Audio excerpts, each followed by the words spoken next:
نماز میں خیال کیوں آتے ہیں؟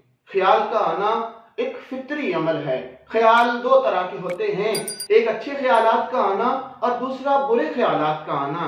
جو کام آپ سارا دن کرتے ہیں، جب آپ نماز پڑھتے ہیں تو انہی کاموں کا تذکرہ آپ کی نماز میں ہوتا ہے۔ اگر آپ سارا دن اچھے کام کرتے ہیں تو جب آپ نماز پڑھیں گے تو آپ کے اچھے خیالات آئیں گے۔ جب آپ سارا دن برا کام کرتے ہیں تو پھر آپ جب نماز پڑھیں گے تو پھر آپ کو برے خیالات آئیں گے۔ اچھے خیالات کیا ہیں؟ اچھے خیالات یہ ہیں کہ آپ خدا کی طرف مائل ہونا آپ کو خیال میں آتا ہے، خانہ کعبہ آپ کے خیال میں آتا ہے، مسجد نبوی آپ کے خیال میں آتی ہے، حجر اسود آپ کے خیال میں آتا ہے۔ ایسے کام آپ کے خیال میں آتے ہیں جو آپ کو اللہ کی طرف لے جاتے ہیں۔ اور اگر آپ کو دنیا کی یاد آتی ہے، شہوت کی یاد آتی ہے، شیطانی وسوسوں کی یاد آتی ہے تو پھر آپ شیطان کی طرف مائل ہو رہے ہیں۔ جب آپ نماز پڑھتے ہیں، جب آپ نماز میں کھڑے ہوتے ہیں تو پھر آپ کو خیال آئیں گے۔ وہ خیال آپ کی سوچ کے مطابق ہوں گے، آپ کے دل کے مطابق ہوں گے۔ اگر آپ کے دل پر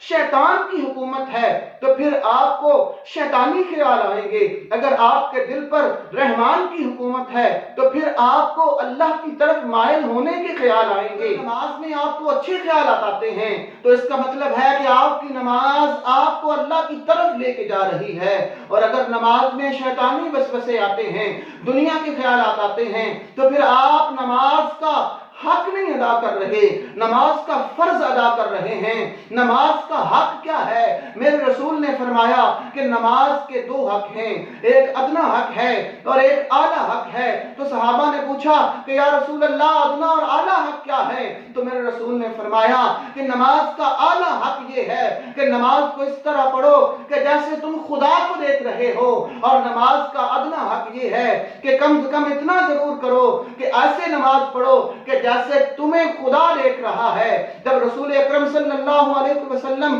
معراج پہ گئے تھے تو اللہ رب العزت کے حضور عرض کرتے ہیں کہ یا باری تعالیٰ، یہ ساری نعمتیں، یہ ساری آرائشیں، یہ ساری خوبصورتیاں اور یہ سارے نظارے اگر میں دوبارہ دیکھنا چاہوں تو پھر کیا کروں؟ تو اللہ رب العزت نے نماز کا تحفہ دیا اور اللہ نے فرمایا کہ جب یہ یاد تڑپائے آپ کو اور یہ سارے نظارے آپ کو دوبارہ یاد آئیں تو وضو کر کے مصلی پہ کھڑے ہو جانا، یہ سارے نظارے ہم آپ کو واپس لوٹا دیں گے۔